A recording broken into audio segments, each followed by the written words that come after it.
Hello and नमस्ते everyone. आज हमारे साथ एक बहुत ही खास स्टूडेंट है जिन्होंने नीट 2024 में 1,90,000 रैंक से नीट 2026 में 23,270 रैंक यानी कि sure admission in government medical college तक का सफर तय किया है। हमारे साथ हैं ताहिर हुसैन जिन्होंने क्लास 11th में आरजे एकेडमी में 2022 में एडमिशन लिया था। तब इनके क्लास में मार्क्स टेस्ट में हार्डली 200, 250, 300 के अराउंड आते थे। क्लास में ऑलमोस्ट लास्ट रैंक आती थी। बट इस स्टूडेंट की खास बात यह है कि इन्होंने गिव अप नहीं किया, जर्नी में बने रहे और आज एक गवर्नमेंट मेडिकल कॉलेज में एडमिशन लेने जा रहे हैं।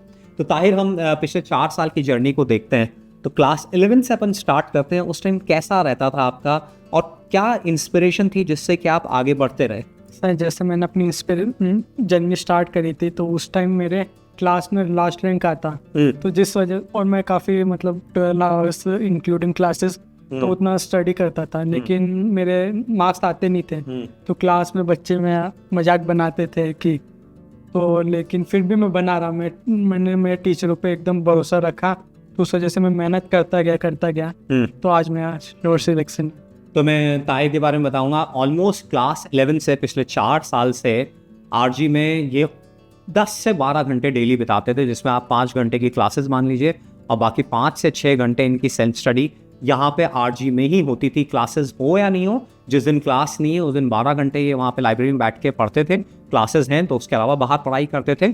तो कंसिस्टेंसी धीरे धीरे इनको इम्प्रूव कराती रही। अल्टीमेटली इन्होंने नीट एग्जाम क्रैक किया। तो जैसे फिजिक्स काफ़ी डिफ़िकल्ट सब्जेक्ट होता है और बायोलॉजी वाले स्टूडेंट्स का क्योंकि मैथमेटिक्स बैकग्राउंड नहीं होता है तो फिजिक्स में और ज़्यादा डिफ़िकल्टी आती है।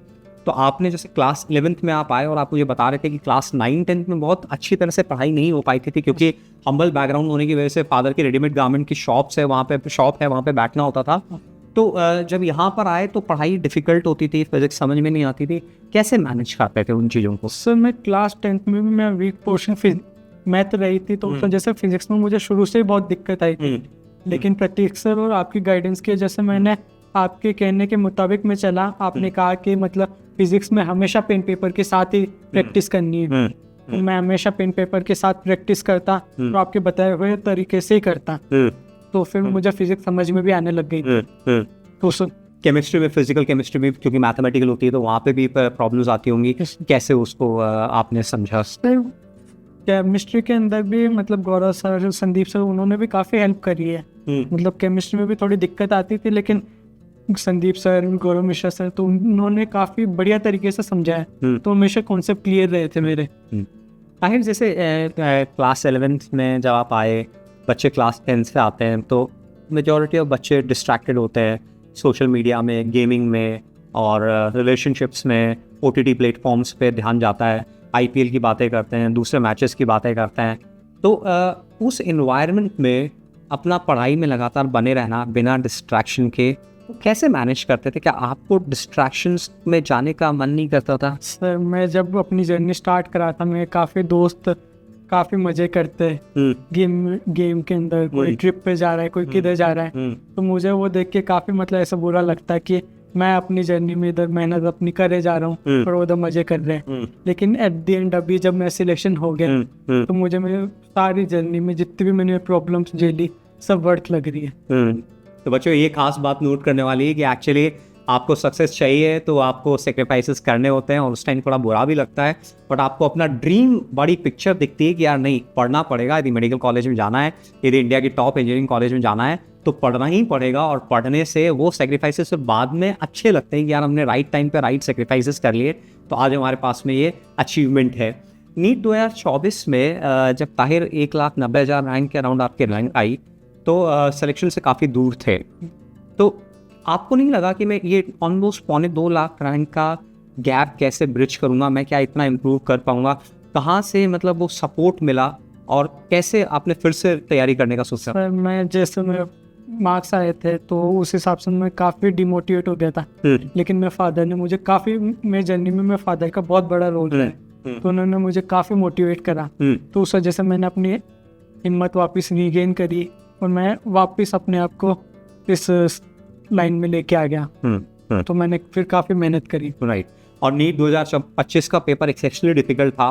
फिजिक्स का पेपर हिला देने वाला था और जब आप नीट 2024 से नीट 2025 का एग्ज़ाम दिया, फिर वो डिफ़िकल्ट आ गया, तो अब शायद ऐसी फीलिंग कि यार अब इस पैटर्न में पेपर आ रहा है, अब तो अपन बिल्कुल ही सर्वाइव नहीं कर पाएंगे, बट स्टिल फिर से 2026 की तैयारी की कैसे? सर वो डाउट तो था ही कि मतलब सिलेक्शन होगा या नहीं होगा, वो इतना हार्ड पेपर देखते हुए भी, लेकिन मैंने अपने टीचरों पे भरोसा रखा। उन्होंने उस लेवल की ही तैयारी कराई कि हम 26 को अभी जो पेपर है उस हिसाब से हम उधर स्टैंड बाय कर सकें। तो इसमें टीचरों का सबसे बड़ा आप लोगों का ही हाथ था।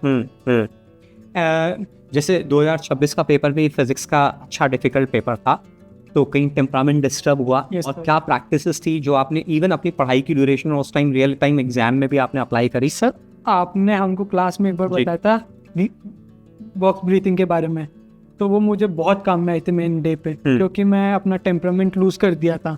मुझे काफ़ी एंजाइटी हो रही पेपर देख के, क्योंकि वो लेवल थोड़ा मुझसे ज़्यादा हाई आ गया था। तो मैं अपना टेम्परामेंट लूज कर दिया था, लेकिन मैंने आपकी बात को याद रखी। मैंने उधर सबसे पहले बॉक्स ब्रीथिंग करी और थोड़ी खुद से गिबलिश टॉक करी जो आप कहते हो।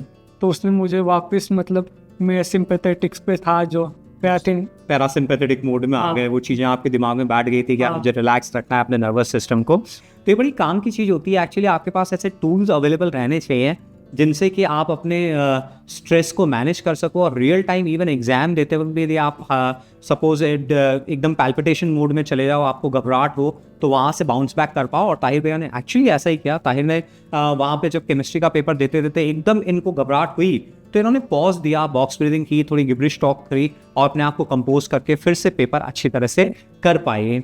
ताहिर, आप अपने जूनियर्स को क्या मैसेज देना चाहेंगे? मतलब शेयर ग्रिट और डिटर्मिनेशन की आपकी जर्नी है, और बच्चे आजकल क्या है बहुत जल्दी डिसअपॉइंट हो जाते हैं, मतलब जल्दी से कि यार मैं तो 300 नंबर आ रहे हैं, मैं कहाँ से 600 नंबर लेकर आ पाऊँगा, मेरे से इतनी मेहनत नहीं हो पाएगी, बार बार हर एग्जाम के बाद अपने आप को जज करते हैं। उन जूनियर्स को आप क्या कहना चाहेंगे? तो मैंने जब अपनी जर्नी स्टार्ट करी थी, तो जैसे हमारा फर्स्ट डे था, उस दिन टीचर्स ने हमसे हमें परसेंटेज पूछे।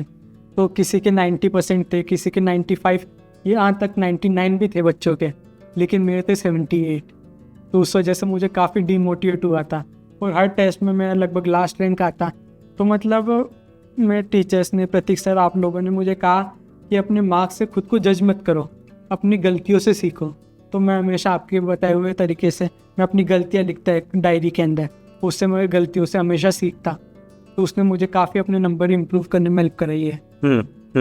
यदि इस जर्नी में मैं 3 पॉइंट्स बोलूँ, ये 3 पॉइंट्स हैं जिन्होंने आपको एक्चुअली सपोर्ट किया है, तो 3 पॉइंट्स कौन से? कंसिस्टेंसी, और मतलब हर टेस्ट के बाद खुद को जज नहीं करना, एनालिसिस करना, और एनालिसिस और सपोर्ट में जैसे आप लोगों का काफ़ी मतलब, और इसके अलावा भी जैसे खुद पे कॉन्फिडेंस रखना कि मैं सही रास्ते पे हूँ, मैं कर लूँगा। हाँ। एक्चुअली ये बहुत इंपॉर्टेंट फीलिंग है कि आपको एक तो ब्रॉड पिक्चर आपको क्लियर है कि मुझे MBBS करना है, मुझे मेडिकल कॉलेज में जाना है, उस लायक मुझे बनना है। पहली तो ये चीज़ क्लियर। फिर अब उसका रास्ता क्या है, वो रास्ता आपको मालूम है। उस रास्ते पे आपकी केयर करने के लिए आपके अराउंड सेंसिबल लोग हैं, आपके पेरेंट्स हैं, आपके टीचर्स हैं, और फिर अब आप पूरे डेडिकेशन से, पूरे डिवोशन से आप उस रास्ते पे चल रहे हो। डिफ़िकल्टीज आ रही हैं, कांटे चुभ रहे हैं, आप गिर रहे हो, चोट लग रही है, खून बह रहा है, बट आप फिर से अपने आप को संभाल रहे हो, मरहम पट्टी कर रहे हो, आगे बढ़ रहे हो। तो बच्चों, हमारे सामने एग्जाम्पल है, भैया यहाँ पे खड़े हुए हैं जिन्होंने मतलब गिव अप नहीं किया, 200-250 नंबर इंटरनल टेस्ट में स्टार्ट करके, और आज ये फर्श से अर्श तक की सफ़र इनका है कि ज़मीन से आसमां तक का इनका सफ़र है कि बस आप लगे रहो, मेहनत करते रहो, ईमानदारी से अपने टीचर्स के इंस्ट्रक्शंस को फॉलो करते रहो, मुसीबतों से घबराओ नहीं, अल्टीमेटली सक्सेस आपको मिलेगी। तो मैं आशा करता हूँ कि लाखों बच्चे जो कि अपने आप को जज करते हैं, गिव अप कर देते हैं, जल्दी हार मान लेते हैं, वो आज इस एपिसोड से सीखेंगे और एक नई एनर्जी के साथ में, एक नई उमंग के साथ में, भरोसे के साथ में आगे बढ़ेंगे। So love you all, thank you Tahir, हमारी शुभकामनाएं आपके साथ में, आप बहुत अच्छा करो, आप मैं एक बहुत ही शानदार डॉक्टर बनो, अपने पेशेंट्स की केयर करो। God bless you. Thank you so much.